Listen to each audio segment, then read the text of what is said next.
Hey folks, how's it going? It's Ben Robertson again here. Hey, Saturday, March 12th is fast approaching. We're getting everything ready for our community information meeting. Mr. Danny Pepper's running the Stewart County Standard this week. An article written by Miss Melissa Fields about the Substance Abuse Prevention Alliance, and we sure appreciate all that.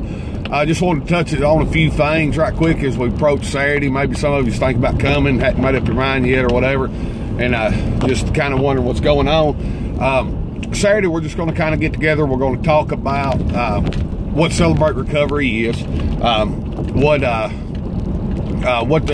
program's all about, how it works, and then we'll we'll talk about our meeting night, our times, and days for our meeting. Our meetings are going to be on Tuesday night, our regular meetings. But I just want to touch base on you. Maybe you hadn't decided whether you really need to go or not, but there's a few things that may be misconceptions about the program or something like that, or maybe just hadn't heard fully about what the program's all about. And I just want to touch on just a couple of those right quick. So first of all, it's not entirely about substance abuse or drug addiction. Celebrate Recovery deals with issues, any issue in life that's holding you back. Jesus said that you cannot serve two masters, that you'll love the one and hate the other. And I know at that time we use that a lot to talk about money, but it's not just entirely about money. Jesus was talking about that you just can't serve two masters. If those of you that work at a job, if you got two supervisors that have two completely different ideas about the goals for the day or the vision for the company or whatever, you know what I'm talking about. You get torn between two masters, as Jesus put it, and that's the way. Even though he was, at that time he used the example of money and God. It's God in anything, So if there's anything in your life that's competing for lordship, if there's anything in your life that says, that causes you to say, I know God says this, but I can't because of blank. Well, whatever that blank is your other master. And Celebrate Recovery deals with those. It causes us to come back around to where we have one master, and that's our Lord Jesus Christ. And so, if there's anything in life that causes that, there's people in this program for eating disorders, there's people for codependency issues, and of course substance abuse and drug addiction, and financial difficulties, and just on and on and on. Anything that holds you back in life from giving your life entirely over to Christ, and living the way he'd have you live. That's what this program deals with. And so I'm really excited about it. But maybe you think, maybe you're thinking, well, the program, I really don't have anything. I really don't want to, bring all that out in front. But maybe the program just ain't for you right now. Well, this is also, we're going to have a need for people. Maybe you love to pour into children's ministry. Well, we're going to have, we're going to need people to volunteer for childcare.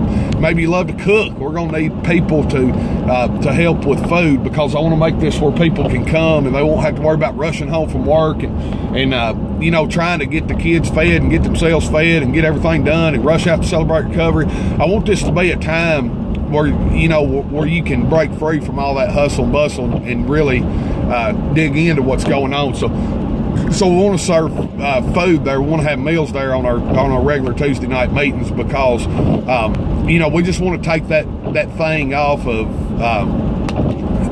your schedule for the evening, so you can come out and just give all your thought and all your heart to why you're there, and not be worrying about 1,000 different things like we do all the time. So maybe that's where you'll fit in. Maybe you like maybe you're pulled to youth ministry, to teenage ministry. We're going to have a need for that. Where people don't have to worry about finding somebody to watch their kids or worry about where their kids are while they're here. And that kind of thing. There's actually ministries that are tied to Celebrate Recovery that are specifically for youth, and specifically, and there's another one that's specifically for children. And so, you know, down the road, if God keeps blessing this thing and it's in His will, then, you know, maybe we'll actually start those programs as part of this. The other thing I want to be real clear about that I want to make sure everybody understands is this is not about me. This is not about the sanctuary, and this is not about bringing more people through our doors.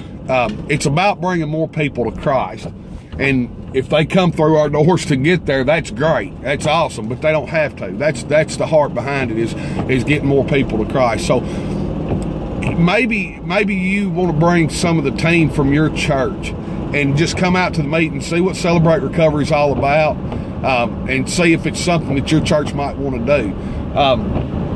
And if I can help you get that started or give you any, I don't know much. I just started this myself, but we're going to have some people there that's been in it for a while, and they'll know a little bit more about it. And, you know, maybe it's something you want to bring back to your church. I want you to know that we are okay with that. Not only okay, we actually would be ecstatic about that, because, you know, I live in Indian Mound, and I'm going to be driving to the other side of Dover to go to these meetings. That's the church God's called me to right now. That's where I'll be.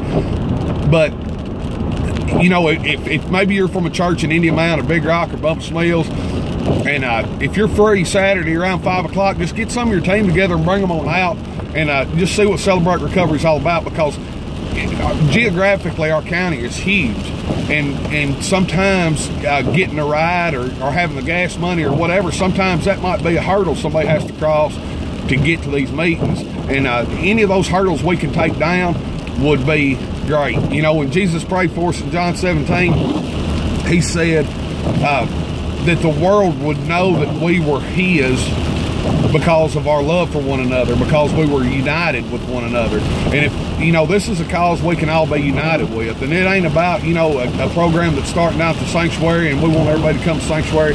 That's not the heart behind it at all. The heart behind it is that there's a lot of folks that this program can benefit, and you're looking at one. I don't want you to think I'm sitting up here talking and saying, you know, hey, I'm bringing this to the county for everybody else and for the people who need this and all that, because I am one of those people, and I'm going to be going through this program right with the group, because I understand that I need it probably worse than anybody does.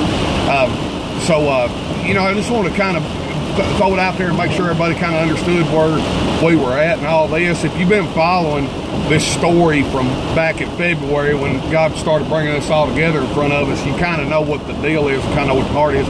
If you don't, I don't know how to find my YouTube channel, or I just post a URL, but I haven't figured that out yet. But if you're watching this on YouTube or in the YouTube app, just click on my username and go back to the first video, and there's two more in there that kind of tie to this and show how God brought all this together. And it's amazing to look back on. To me, you know, it's just an honor for me to be able to serve in this way. So if you're not doing anything Saturday, if you have a heart for this or a heart for anything else that I've talked about, the kids, the food, the youth, you know, whatever, maybe it's driving a church bus. We don't have one. Maybe you got a church bus, and, you know, people that want to get to Celebrate Recovery but don't have a way, you know, maybe you can help us out there.